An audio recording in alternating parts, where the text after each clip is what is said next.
Jadi kita berjalan sambil diperbaiki. Jadi mohon dimaklumi juga. Nanti stok ini akan ada, insya Allah. Nah, ini untuk yang pedagang. Saya langsung untuk enumerator pedagang ya. Lagi-lagi kalau untuk beras atau syarat utama pedagang itu juga responden pedagangnya mohon tidak berganti-ganti. Jadi Bapak Ibu benar-benar harus memastikan respondennya adalah responden yang jualan terus-terusan, kalau perlu udah dari kakeknya, neneknya, mungkin anaknya sekarang juga masih jualan. Jadi jangan pedagang yang tidak tetap. Itu harus, karena itu akan terus-menerus menjadi responden kita. Dan mudah-mudahan ada anggaran untuk memberi sedikit apresiasi kepada responden kita nanti. Lagi-lagi, kalau beras premium sudah di tingkat pedagang, ini sudah harus dengan kemasan, jadi tidak dalam bentuk curah. Walaupun ada harga yang masih dalam bentuk curah dan harganya mahal. Tapi ditanyanya adalah yang dalam kemasannya. Karena apa? Begitu dalam kemasan kan biasanya 10 kilo atau ada juga yang kemasan 5 kilo. Ditanya aja, yang dalam kemasan itu curahnya yang mana? Nah, dari curah itu ketahuan tuh harga per kilonya. Tapi yang harus diperhatikan adalah kemasannya dulu. Jadi kalau yang tidak dalam kemasan, itu jangan masuk beras premium. Sedangkan kalau beras medium, ini kita sekarang sudah tidak mendata atau mencacah beras termurah. Untuk teman-teman yang pernah menjadi enumerator tahun lalu, pasti pernah mendata beras termurah. Sekarang enggak. Sekarang hanya dalam kelompok beras medium. Jadi caranya gimana? Sebaiknya bisa dengan jenis yang paling disukai oleh masyarakat, atau Bapak Ibu rata-rata range harganya nih beras kan pasti ada berbagai harga tuh dari yang paling murah sampai yang sedang. Nah, itu Bapak Ibu rata-rata yang bentuknya semua masih curah. Mungkin begitu ya. Nah, kalau yang kedelai ini saya juga nggak tahu apakah di semua pasar ada. Karena ini rata-rata kalau yang sudah sampai ke pasar, itu udah kedelai impor. Jadi kalau tidak ada, dikosongkan saja di tingkat pedagang. Intinya gini, bisa nggak nyari grosirnya kedelai untuk kedelai impor. Kalau ada grosirnya, baru isi. Kalau nggak ada grosirnya, mungkin nggak usah. Karena berarti di sana juga jarang yang membeli, sehingga tidak disuplai oleh importir atau distributor yang untuk sampai ke kabupaten Bapak Ibu. Karena ini biasanya kedelai import ini kebanyakan adalah untuk pengusaha tahu tempe. Nah, bisa juga indikasinya dari di Kabupaten Bapak Ibu ada nggak pengusaha, maksudnya yang membuat tahu tempe. Nah, kalau ada yang membuat tahu tempe, bisa tanya dari sana. Tanyanya maksudnya Bapak itu belinya di mana gitu loh maksudnya. Atau untuk ecerannya kan dia pasti beli. Nah, Bapak belinya di mana? Itu cara nyarinya. Terus untuk pedagang yang bawang dan cabai, ini juga sama persyaratannya. Harus dalam pasar yang pedagangnya tidak berganti. Ya, respondennya jangan salah. Tapi kalau bawang merahnya sudah bentuk rogol, maksudnya rogol sudah tidak ada batangnya. Karena biasanya kalau batang itu masih ada di tingkat produsen. Kalau di tingkat pedagang itu batang sudah tidak ada. Jadi jangan salah. Tapi berbeda dengan bawang putih. Kita berharap masih dalam bentuk bonggol. Karena bawang putih itu kan diimpor. Importnya tuh masih dalam bentuk yang bulat dan biasanya ada tangkainya satu gini. Kan ada juga yang sudah di apa istilahnya di satu-satu, ada yang sudah dikupas. Tidak. Harga bawang putih yang kita cari adalah bawang putih yang masih bentuk bonggol. Nah, tahun lalu mungkin ada cutting, sekarang sudah tidak ada. Jadi hati-hati, mungkin kalau di Sumsel itu masih ada bawang putih yang cutting. Untuk di daerah Sumatera Selatan ini. Saya tahu masih beberapa tempat masih ada bawang putih cutting. Tapi ingat, nggak usah itu yang dimasukkan. Ini yang bawang putih bonggol yang biasanya disebut juga Honan. Bawang putih Honan. Nah, jangan salah. Kalau cabai merah keriting sepertinya tidak banyak orang salah.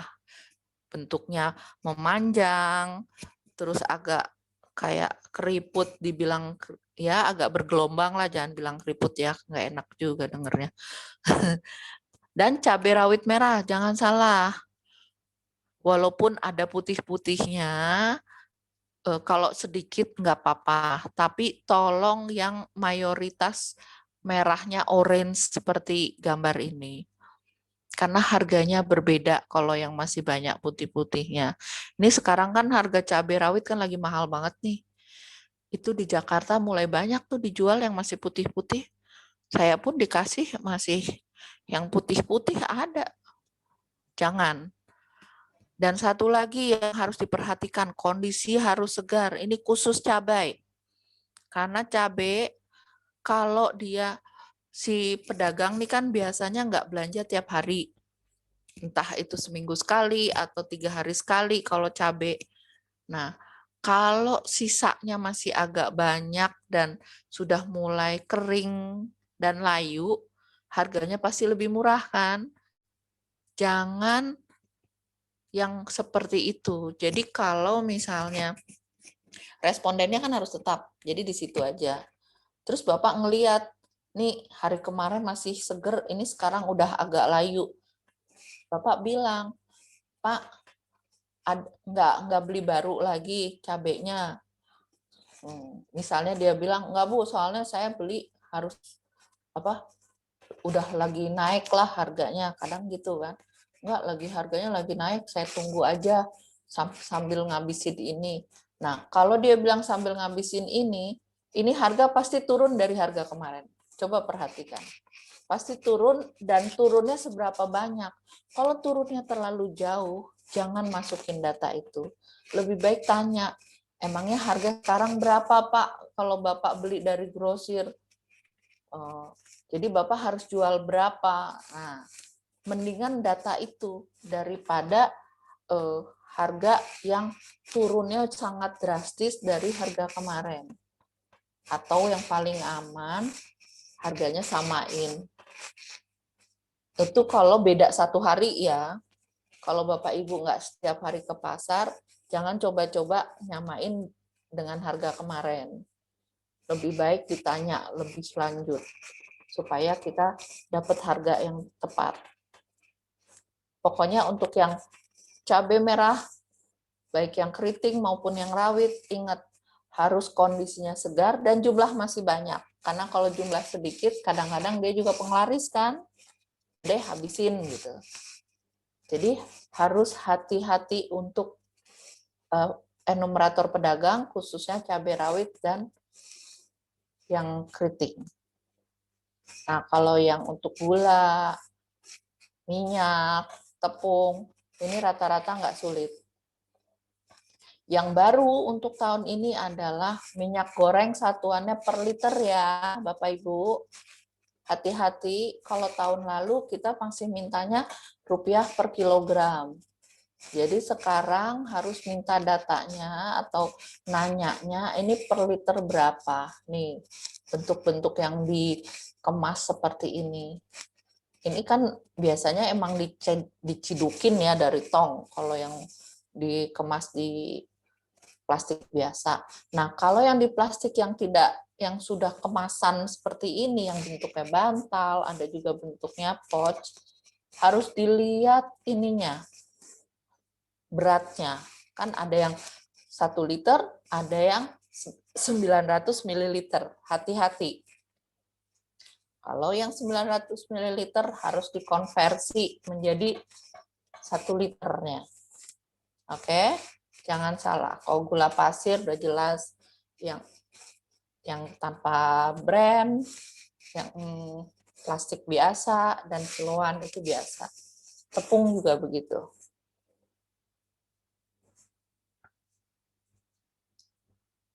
Mudah-mudahan jelas. Nah, untuk yang daging sapi, kan kita bilangnya daging sapi murni, artinya tuh yang nggak ada tetelan. Tetelan tuh apa ya bahasa?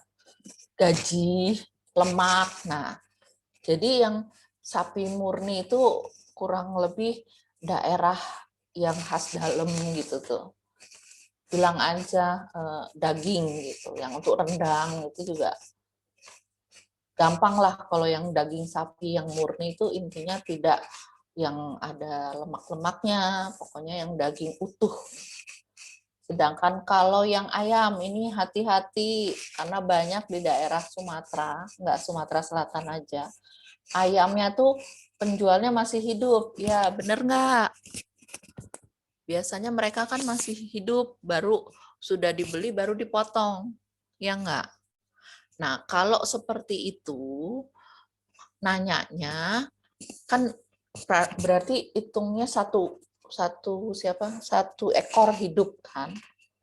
Nah, setelah dibubuti, maksudnya setelah dalam bentuk ini, sudah tidak ada bulunya, sudah tidak ada jeroannya, ingat, tanpa jeroan. Nah, ini usahakan ditimbang beratnya berapa. Kalau beratnya pas 1 kilo, berarti harga yang tadi adalah harga 1 kilo. Tapi kalau misalnya ini beratnya masih 0,9, ya sebaiknya dikonversi 1 kilo. Jadi kalau misalnya ini dia beli mungkin 1 ekor ayam di pasar itu ada 35.000 kali ya.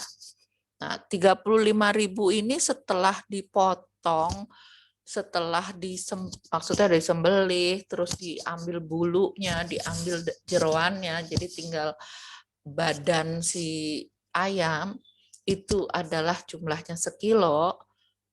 Nah, itu berarti 35.000-nya adalah harga 1 kilo. Tapi kalau begitu sudah dibersihin dan lain-lain, dikeluarkan jeroannya, ternyata cuma 0,8 kilo, ya berarti harganya di atas 35.000. Gitu. Dikalikannya caranya 35.000 kan 0,8 misalnya. 0,8 itu kan berarti 8/10 ya. Nah, itu dibalik jadi 10/8. Jadi 35.000 rupiah dikali 10/8. Itulah harganya. Ya, mudah-mudahan bisa diingat. Sekali-sekali Bapak Ibu kan juga pasti akan membeli ayam. Saat membeli ayam aja, Bapak Ibu pasti udah biasa dengan ukuran segini. Nah, ini harga berapa? Nanti jadinya berapa setelah dibersihkan? Nah, itu menjadi patokan Bapak Ibu. Konversi juga boleh. Misalnya sekali beli ini dengan ukuran segitu, kisarannya antara 1 plus minus 0,1 lah. Jadi antara 0,9 sampai 1,1. Ya udah, itu yang Bapak jadi patokan, Bapak Ibu jadi patokan. Karena pasti sekali-sekali belanja juga kan. Nah, begitu juga untuk telur. Telur ada nggak yang di kabupaten di wilayah Sumsel ini yang jualnya dalam bentuk tray? Tray itu yang kardus yang tempat telur satu-satu. Nah, kalau ada, itu beratnya adalah 1,8 kg. Jadi harga 1 tray itu dibagi 1,8. Itulah data harga yang harus kita masukkan ke yang kita input di website. Hati-hati. Tolong akurasi data tahun ini lebih diperketat karena kita sedang dievaluasi terus. Kita mohon kerjasamanya ya Bapak Ibu. Ini penting soalnya. Nah, caranya sih sama seperti dahulu, mau grosir maupun eceran, 3 responden yang harus tetap dan dibagi. Jadi rata-rata. Kalau pedagangnya pas lagi ada yang cuti misalnya, dari 3 pedagang responden kita, terus ada 1 nih yang cuti. Jadi dari 2 harga ini kita rata-ratanya bagi 2, jangan bagi 3. Bahkan kalau adanya cuma 1, misalnya pas lagi hari raya, kadang-kadang kan pedagangnya baliknya berbeda-beda tuh waktunya. Ya udah, kalau emang cuma 1 harga, 1, nggak apa-apa. Jangan dibagi 3. Oke. Nah, ini webnya. Jadi sampai sekarang kondisi Android bisa digunakan, tapi memang belum ada di Play Store. Jadi kami sudah memberikan linknya, dan linknya sepertinya sudah dibagi oleh petugas dari Dinas Provinsi, sudah di-share di grup. Nah, itu aja yang diklik. Jadi jangan dicari yang di Play Store, itu belum ada. Maklum karena masih banyak perbaikan, kita belum berani langsung ke Play Store. Jadi pakai link yang diberi oleh Dinas Provinsi. Jadi jangan cari di Play Store untuk sementara. Atau walaupun mau pakai HP, itu bisa juga kan di HP kita buka website.